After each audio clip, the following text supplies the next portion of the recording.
Cashflow Diary podcast, episode 421.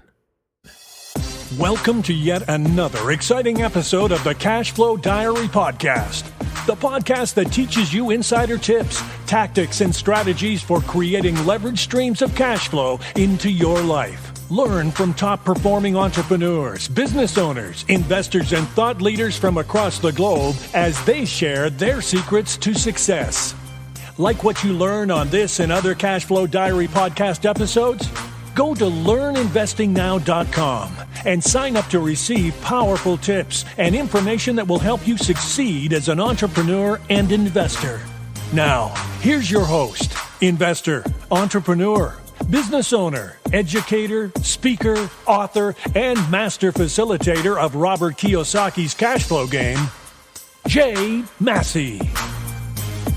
All right, ladies and gentlemen, welcome to another episode of the Cashflow Diary podcast. I'm your host, Jay Massey, and I'm glad that you're here today because what it comes down to is you're out there, you're looking to build your cash flow, right? And you're on this journey. You have a plan, in fact, of where you believe this journey is going to go. In fact, you've got a vision, you've laid it out, and nothing can stop you from achieving it. Unless we start talking about the things that happen to us in life. It becomes a journey. And along that journey, we can be confronted with all kinds of different things. What's really interesting is you may not have realized this, but one of the core skills you must learn to develop is to roll with the punches, learn to pivot, and become and transform into the thing that the market decides you should actually do. I have with me today someone that you actually may already know for many different reasons, but most importantly, what I want you to know is that he's got a new book. He definitely has an interesting perspective, and I think that we're going to learn a significant amount of information from him. So I have with me today none other than Isaac Lidsky. Now, some of you may remember him as the character Weasel in NBC's Saved by the Bell, The New Class. What's interesting is that you may not know, or maybe you do, that he has a rare and blinding disease called retinitis pigmentosa. What does that mean? That means you can't really see, but that doesn't stop Isaac. What I like about that is that he's been able to take what has been the hand he's been dealt, and more importantly, you turn that into an asset in many different ways, not only selling companies, but being a CEO. He's got the book, as I mentioned, TED Talks, and all kinds of things that you and I will be able to learn from today to help us become bigger, better, and badder.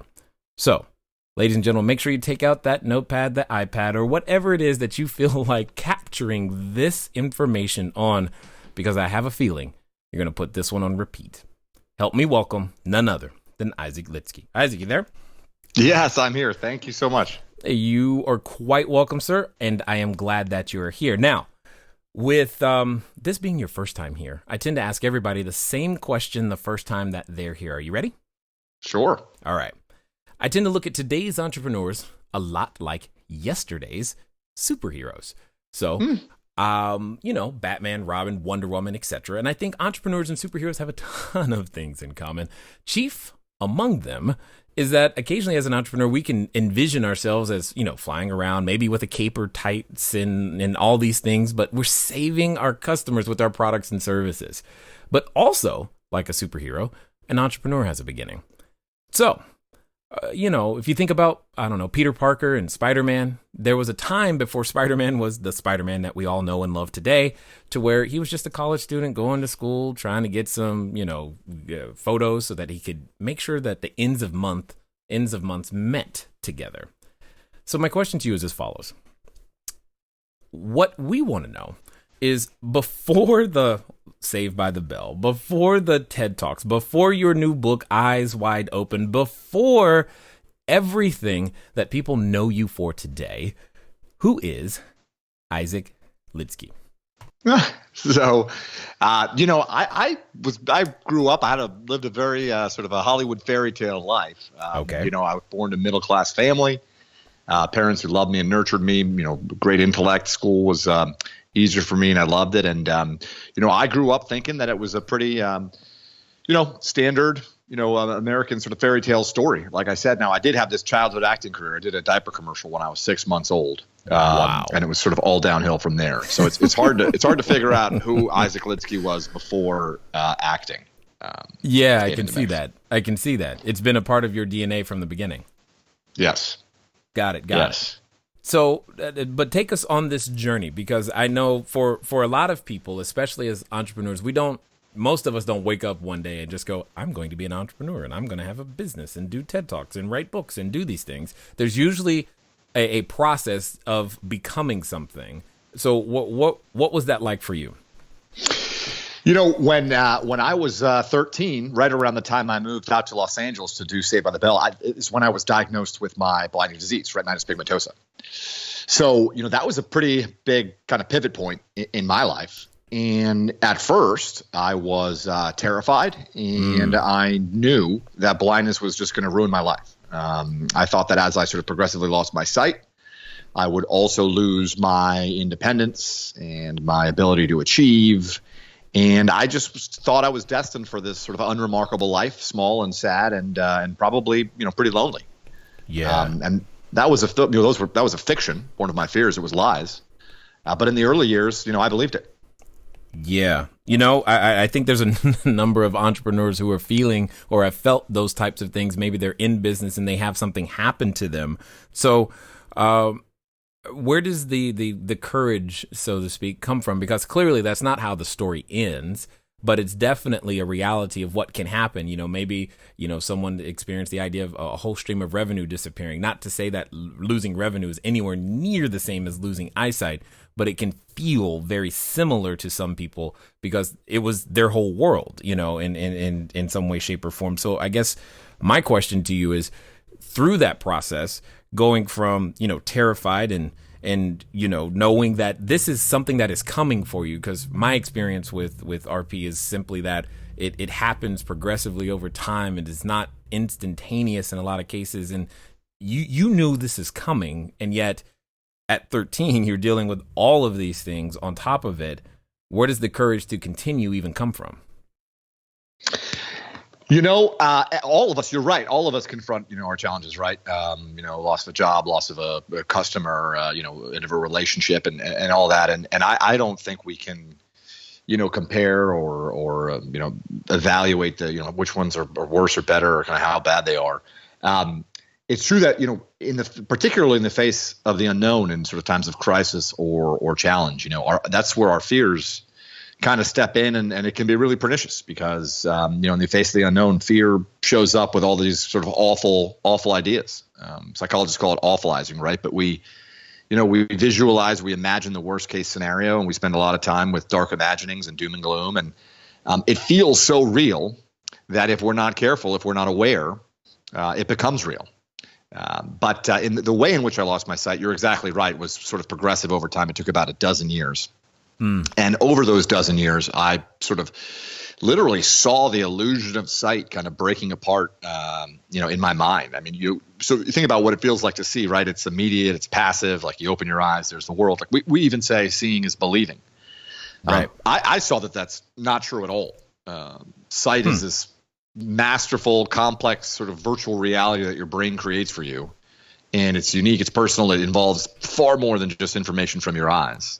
And yet we think it's real. So we literally create our own realities and we believe it.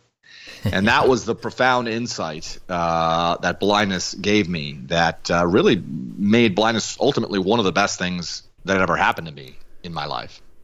Because, we shape our own realities in so many other ways without even knowing it. Fear, for example, we can experience fears, machinations of our own mind. We can experience them as truth. Right. And they become true when we do. Our self-limiting assumptions, our misconceptions about strength or acceptance or weakness or, surrender and, all these things, the bottom line, I guess, is that, I literally saw firsthand as I went blind that in every moment we get to choose who we want to be and how we want to live our lives. And that's our ultimate power and our inescapable responsibility. And it was liberating for me. It was really empowering for me to realize that. Yes, and I love how you say it's the ultimate power, an inescapable responsibility, because I definitely feel that. Now, tell us about the journey, because obviously you've got the book Eyes Wide Open, and that's great, New York Times bestseller, all those things, but that's not where the story starts. I mean, the genesis of that has to be somewhere before then. I don't know if it's, during the time with the Harvard Law School. I don't know if it's at the first company. I just want to know, how do we end up there? Sure. So yeah, in the early years, as I said, I believed the lies of my fears, right? And I knew that all these awful things were going to happen, and blindness was the worst. And I lived this sort of race against time, this feeling that it was this amorphous boogeyman blindness that was going to try to hunt me down and destroy my life. And meanwhile, I prayed that the scientists would cure my disease in time. I was hoping for a Hollywood ending, and that was just an awful reality to be living in. It changed for me. The transformation, so to speak, began when I went to go meet with a low vision rehabilitation specialist, an occupational therapist named Chris. And, I showed up there expecting to talk about, like I said, blindness, capital B, and tomorrow and the future, and this sort of awful, misery that was, around the corner. And she wanted to talk about, very specific, concrete, practical solutions. She wanted to talk about whether I should start learning how to use a cane for the blind, whether I should start learning how to use screen reading software for the blind. And I was excited about all those things, but I was also kind of frustrated with her because, my thinking was, now is not my problem, right? Today is not my problem. I have that sorted out. My problem is tomorrow and the future and blindness. And I had an epiphany right there in her office. It literally hit me like, there only is right now. That's all there ever is this moment. And in that moment, I realized that everything I thought I knew about going blind or being blind was fantasy. Wow. And more importantly, I hadn't done anything to learn about going blind or being blind. So, in a sense, I realized that I had to hold myself accountable. I was choosing to live in that awful world. And that realization dawned heavy, or bright, I should say, and the burden felt heavy. And so I decided to make some other choices in my life. And that's really where it began. Indeed. And that's what I like about a lot of the stories for many of the entrepreneurs that have been here, is that there's always that point of, it's kind of up to me. Maybe there's some responsibility I can take. I can own this. This is not the end of my story. And we go through this transformation to figure out, how do we want to show up to the world now that these things have occurred, now that I have realized, these things. And it's something similar to what I call that superhero moment. It's that moment where the character realizes that, man, I've got something special here that I could use, and I can use it to not only my benefit, but also to the benefit of others. So how do we go from, where you are there to in terms of, at the doctor's office, etc., to even having the courage to get the first company done? Once you have that realization, once you recognize, your role in creating the life you want for yourself, and really literally shaping your reality, then the rest is pretty straightforward. Now, it's difficult. It takes effort and discipline, but it's pretty straightforward. So, for me, I have been pretty committed to focusing on some pretty, big questions. What is it? What is it that you want to do with your life? How do you want to be spending your time at work, and at home? What kind of a business person do you want to be? What kind of relationship do you want to have with customers, with employees, with bosses, with investors? And what does success look like to you? What's important to you? What do you value?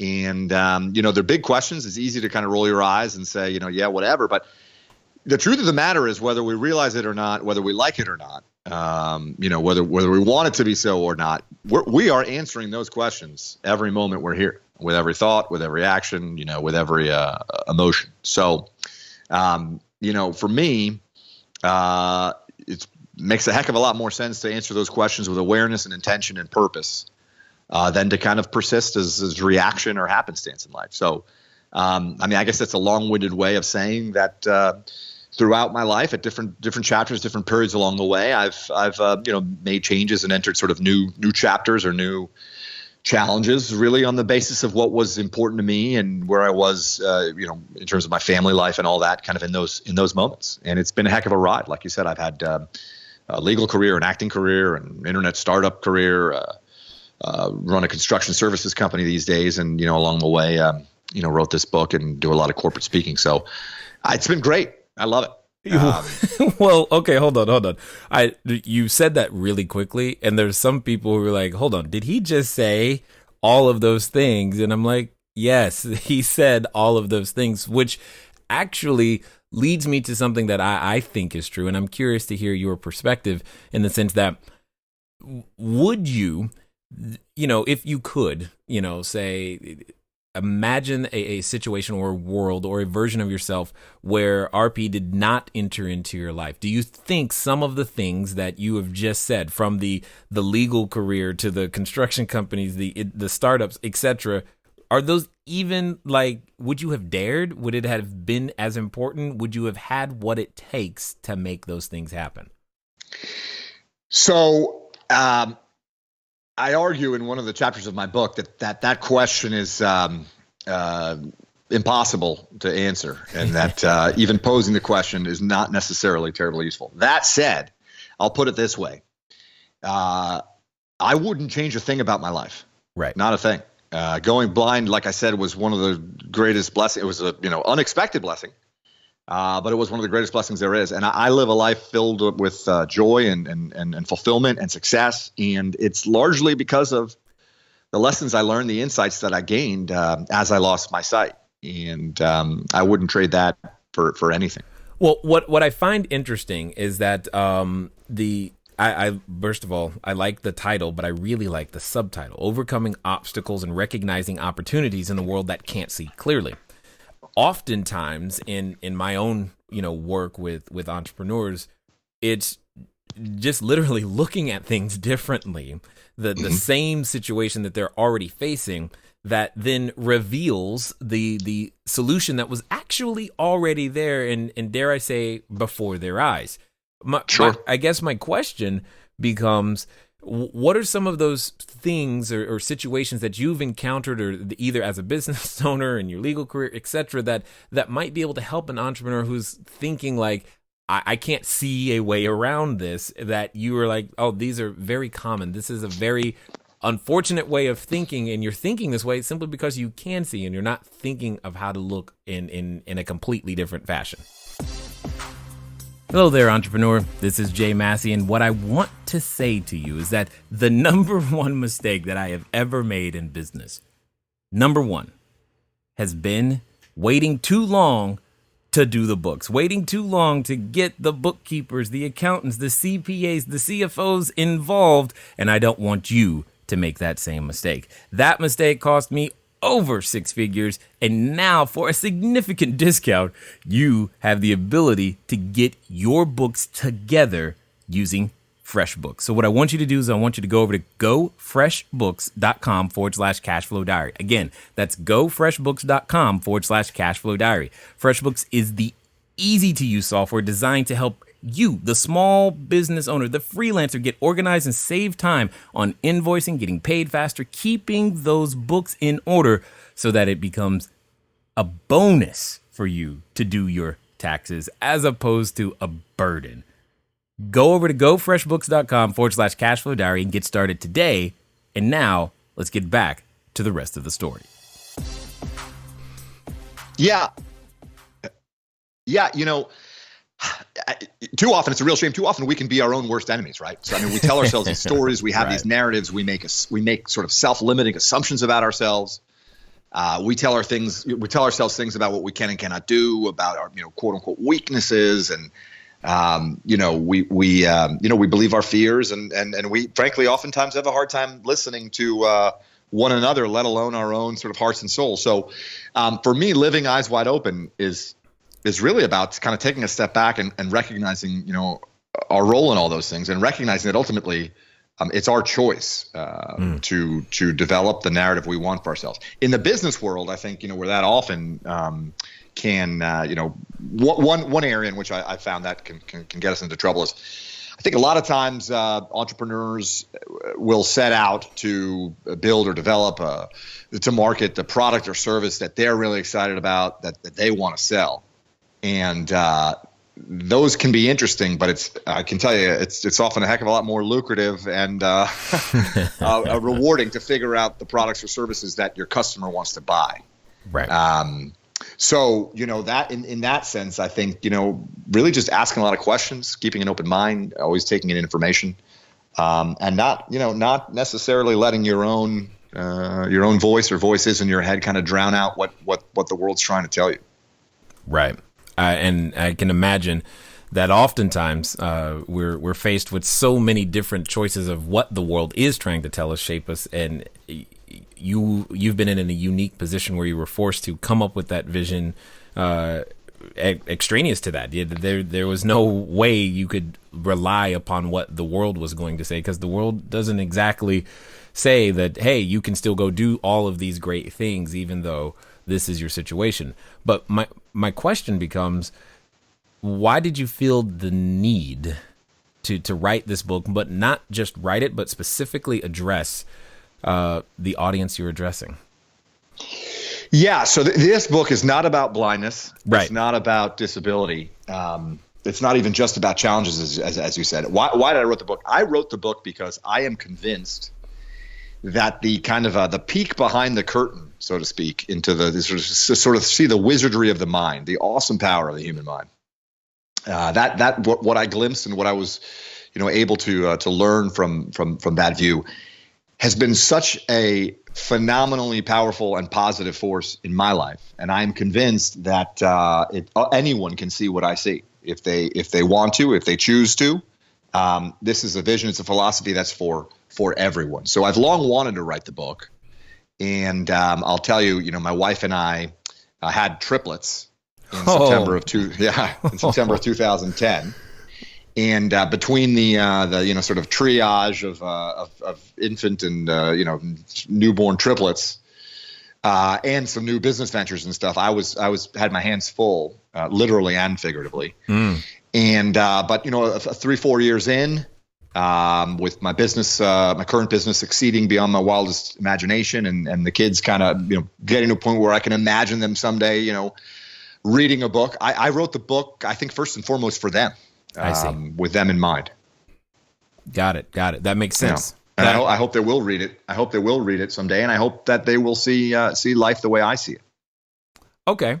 So, because you said this earlier, and I thought it was interesting, and I don't know if anyone else was listening that picked up on it, because you said anyone can see the way that you see. Yes. What I would like to hear in your words is, what do you see? How do you see? What is it that you are referring to when you say that? Take us into that, because I want to see. Because trust me, I know you've got a great perspective. I just want to see it. Because all of the and one of the a lot of people don't know is I've been around a number of individuals with vision challenges, and I always find it awesome to listen to what you I'm guys going to interrupt say. you. I'm going to stop you because there's a semantic difference, but it's a difference that I'm pretty passionate about. No problem. I have no vision problems. I Good have point. Great clarity of vision. That it's is something correct. that I'm blessed with. Yes. I got sight problems. Yeah. And I know at some point and I've got about the worst kind of sight problems, right? But I know it in some respects it's a word game or whatever. But in my life, that distinction is an important one. Totally understood. Got it. So I don't mean to it's great. Upset with you or anything, but so what's my vision? Here's what I see. Always in life, no matter what circumstances we find ourselves in, always we can look to people who have done far more with far less, and by the way, been far happier doing it. Right. So think about prisoners of war who transcend in the face of just unspeakable atrocities and torture. And Viktor Frankl is a pioneer in the field of psychology. He wrote a book, Man's Search for Meaning. This is a man who, as a prisoner in a Nazi concentration camp, decided that he was going to find purpose in life and even joy in life, because the one thing his captors could not control was his mind. And so you look at these people, you look at these examples, and to me, the inescapable conclusion is that it's not our circumstances that govern the life we experience, the life that we live. It's how those circumstances manifest themselves in our daily experience is entirely within our control, and it's our choice. And again, it's not easy. It's not simple. There's not like some aha moment where now it's meditating on a mountaintop or whatever. I struggle every day, and some days I'm better at it, some days I'm not. But it's certainly worth the effort because time's going to go by whether we like it or not. And a lot of the things that we take for granted in life, frankly, a lot of our biggest obstacles and challenges are self-imposed, are self-created. And once you see that, like I said, it's empowering and it's liberating. So what would you say then, in your time in business specifically, have been some of the challenges that you've seen entrepreneurs create for themselves? Well, it's one of the words in the title of your podcast is cash flow, and it's cash flow is an amazing thing. It can be your greatest ally or your most vicious foe, right? And that's something that you can read about in textbooks and study, and I did, but until you're living it and until you're in there, it's really hard to understand and hard to manage. But I think there are strong parallels, between sort of the concepts of cash flow in business, by the way, and sort of cash flow in our personal lives as well. That's but I'll leave that for another day. But so cash flow management is huge. Too often. An unprofitable business or unprofitable ventures, fundamental problems in your business can be obscured by positive cash flow dynamics that you don't understand. And then, of course, despite the most profitable and best of intentions, the greatest ideas in business, if the cash flow dynamics are working against you, it's not going to last very long. So to me, there's a lot of kind of the whole yin and yang and this whole sort of metaphysical aspect of life in the world really kind of manifests itself in business in this sort of force that is cash flow. I don't know if that makes any sense. Yeah, no, I get it 100%. And I guess it makes me wonder or ask the question to you, would business be more of an art or more of a science? And it sounds like a mixture of both based upon what you're saying. No, there's no question it's both. There's no question it's both, I would say. So here I was, a pretty elite, fancy lawyer in New York, and somehow that seemed problematic at the time. My wife and I had our kids, and I didn't want to practice law anymore. I had enjoyed being a lawyer in the public sector, but big law firm life wasn't for me. Mm-hmm. So my college roommate and I bought this struggling residential construction company in Orlando, Florida, and my wife agreed to move our family with me from Manhattan to Orlando, where I was going to go from being a lawyer to being a construction guy. Okay, and that was supposed to be easier?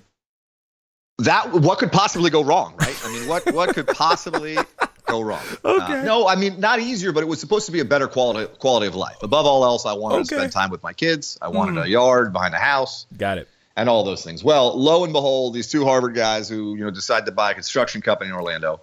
One of them, my roommate, he kept his fancy day job in the world of finance. I quit mine and, took the helm as the first chief executive officer or whatever. Well, about 3 months in, we realized that all the financial data we had meticulously analyzed was nonsense, garbage in, garbage out. Mm-hmm. Kind of far from treading water, our business was sinking like a stone. And desperate times call for desperate measure. So that was my sort of baptism by fire in the world of cash flow. Awesome. And I can tell you that it was understanding and leveraging cash flow dynamics that saved our business. Got it. Totally understood. Now, for those that might not have an understanding, because maybe they're at the beginning of that, sure. How do they get insight into what you mean when you say the cash flow dynamics? Because right now, here's what I know. Someone's listening going, I don't want to do that. I want to make sure that what I'm looking at is actually a good thing, and they want to learn from your experience. Well, so, we roll up our sleeves. We do basically, like forensic accounting, and we try to figure out at the, job by job, house by house, project by project, how are we doing, which customers are profitable or not, or how bad are they? And, step one, the cash flow, law number one is doing work that's not profitable. right. where you're not covering your direct costs. You never want to do that, right? So we walked away from a ton of business. We sort of shut down about a third of our revenue 3-4 months in, which was painful, no doubt, but the alternative was worse. So then you say, I'm going to work, those customers who are going to stick by me, who are going to be my partners, who are going to work with me, give me better pricing or whatever. That's fine and all, but I still have these bills to pay. And if I'm not collecting money before I'm paying money, it's only a matter of time before I'm underwater. So the next step was to work with our vendors, our suppliers, and our bank, our creditors, and principally our suppliers of materials and whatnot, and work with them. Hey, can we push out our terms? Can we pay you net 45 days instead of 30 or 60 days? And go circle back with the customers. Any chance you could pay us sooner? Mm-hmm. And it's not rocket science, but you do the deeds that need to be done, and you try to bring enough money in before so much money goes out so that you can live to fight another day. By the way, one way to lower your outgoing cash is to stop paying yourself, which I did. So right. For about a year I didn't draw salary, and it was hard times or whatever. But bit by bit, working with our partners, we managed to turn it around. The sort of metaphor I like to use is that sort of standard scene in any kind of race car driving kind of movie where the guy's like, get me out before the pace car or whatever. Mm-hmm. That's kind of what you're trying to do. You're trying to make sure that pace car doesn't get by before you get back out on the track. No doubt. Yeah.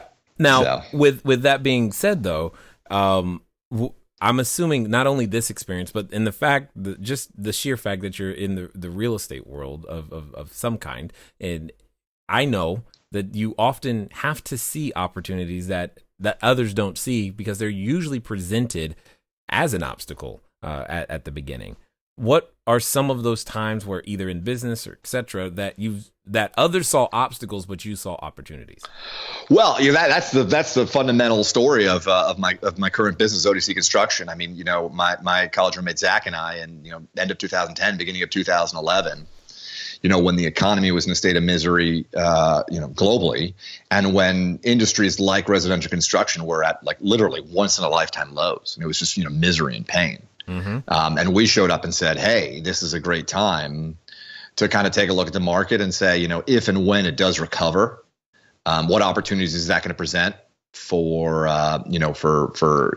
various providers in the field? Can we envision a new model, a better business model, a greater value proposition for these builders when the market turns around? And that's what we got really excited about. That's ultimately why we bought the company.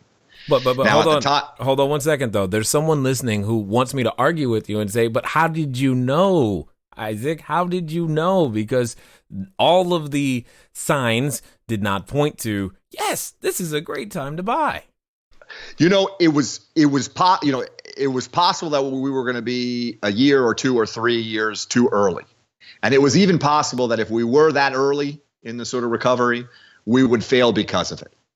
But we figured, given our best guess, our best shot at kind of the housing market and where things were going, we figured now's got to be a pretty good time. It's going to come back eventually. Markets are cyclical in general. The housing market certainly is cyclical. Meanwhile, the subcontractor base was decimated, right? There weren't a lot of subcontractors still around. Those who were didn't have access to capital and yada, yada, yada. So we figured, look, someday in the not too distant future, we think these home builders are going to show up and have a real urgent need to start building houses at a pretty high volume. And we'd like to build a company that can help them do it. And that was our vision. Is it possible? Was it possible that we were going to fail? Absolutely. Awesome. Nothing ventured, nothing gained. But, we gave it a shot.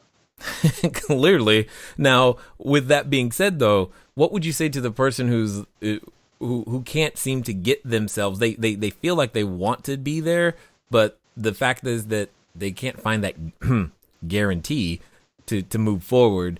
How did you guys develop the courage to deal with that? Well, if you're looking for a guarantee, you're lost. And that's true of anything in life. We are never in control in this life. And again, part of the way that we can experience our reality, much like sight, we have this illusion that we're in control and that there's certainty, and there just never is. So you got to let that go, right away. And then at the end of the day, it's got to make sense to you. Have you done all the research you need to do? Have you talked to all the people you need to talk to? Have you gotten the support, from friends and family, from, those close? And if it makes sense to you and it's something you're passionate about and it's a vision you can get excited about, then go for it. Do it. And by the way, even if you fail as a business proposition, I think true success is in the actual striving, right? It's in the worthy pursuit. So, I think too often we like to we think we can wait until later to see how it all turns out to decide whether we made the right decision or not. But that's just not the way the universe works. You make the right decision or the wrong decision now, and then either it works out or it doesn't. Well, what I like about what you just said specifically is if success is in the striving, then the actual arrival at some destination is not necessarily the measuring stick. No, not. I would argue that it really shouldn't be. It can't be. If you are seeing yourself in your life clearly, it is not about achieving some result, some data points, some objective external measure. You do know it's actually a little strange sometimes when you say when you say the words if we're seeing ourselves clearly, right? You're not. See, you cited people are convinced that seeing is fundamentally intertwined with eyes, and it is just not. It is not. I am a very visual person. I visualize things all the time. Incidentally, I'll tell you, when once your visual cortex has matured and you've developed and your brain has sort of figured out how to cook up this illusion of sight for you, only about 10% of what's going on in your brain in the sort of whole process of sight is information from your eyes. The other 90% is your memories, your opinions, your emotions, your conceptual understanding of the world, your mental attention. All of these things are going on. And by the way, even when your eyes are out of the mix, even when you're asleep and you're dreaming, your visual cortex is firing away, right? When you think about an elephant. Well, the same parts of your brain that respond when you actually see an elephant respond when you think about an elephant. So I'm going to talk with you about what I see and what I don't see and my vision and all that. And it has nothing to do with eyeballs. Yeah, and that's what I find so interesting is just to some degree, I feel like I'm the one. I'm at a handicap and I want to get, I'm like, how do I get to where he is? Because then I'll be able to see more clearly. And and I think you have a unique advantage that honestly, to some degree, it is something to strive for because you will likely perceive things completely differently than someone who can see you. So, I've had it both ways. I grew up with sight and then, I lost my sight and slowly over time. And obviously now I'm blind. So, all kidding aside though, when I say things like, anyone can see what I see, I mean it to my core. And, if I didn't mean it, if I wasn't 1,000% convinced of it, I wouldn't have bothered to write the book. And frankly, we wouldn't be having this conversation right now. What I'm passionate about in life, my number one, sort of calling these days really is trying to show people what I was blessed to see in terms of our potential to really live the lives we want for ourselves. Indeed. Now here's what I know, that there's a number of people who have listened this far. They've enjoyed everything that you've had to share, but they want more. They want to find out more about what you're up to. They maybe even want to pick up a copy of the book. They just want to know more and begin to see how you see. What's going to be the best way for them to catch up with you? Sure. So I'll make any such person. I'll make you a deal. So the best place to go is my website, which is just my last name, Lidsky.com. So it's L as in Larry, I, D as in David, S as in Sam, KY.com.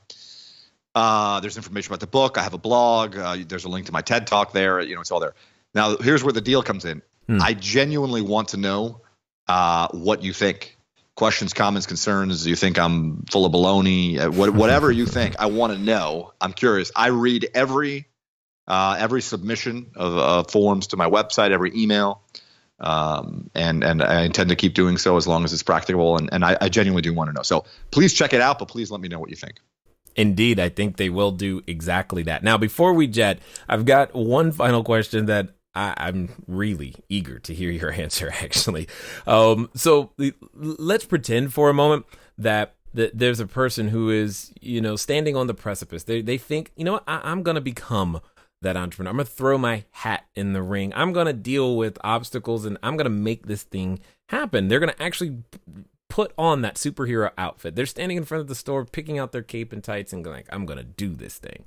Now, like I know, that oftentimes when we make those types of decisions to go up, be more, and etc., we're often, have a companion. And that voice in the back of our head is that companion that can say things that usually are not necessarily supportive. It reminds us of, what we're not, what we can't do, why it won't work. And for some people, they're even related to that voice. So my question to you is as follows. Let's pretend that the person listening is actually going to follow through. They're actually going to do what you suggest. And they're going to do so in the next 24 to 48 hours. What would you suggest that they do?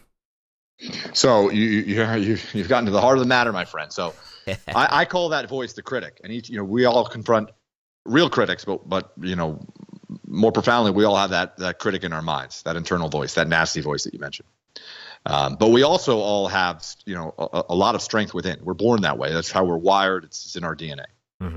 And for me, ultimately the art of the entrepreneur is to silence that critic, to ignore that critic, and to harness the strength within, to listen to your inner strong man or woman, and to believe them. And the critic, all that's the sort of circus of disruptive thoughts and emotions. That's not reality. It is just noise, unless you choose to make it your reality. And that choice is yours. So again, not necessarily saying it's easy, but it's definitely worth doing. Nice. Well said. I know I definitely appreciate your perspective, your vision, and the wisdom that you have shared with us today at the Cashflow Diary, sir. Thank you. It's my pleasure. All right, ladies and gentlemen, you know what time it is. It's time for you to move at the speed of instruction. What does that mean? That means get over to Lidsky.com, Lidsky.com. Why? Because you want to see like he sees. Because I just think it's absolutely amazing how much we can learn from each other and different perspectives. If you want to develop true vision, it sounds like we've just spoken to someone who has it. Ladies and gentlemen, it's been fun talking to you today. I look forward to talking to you soon. Until next time.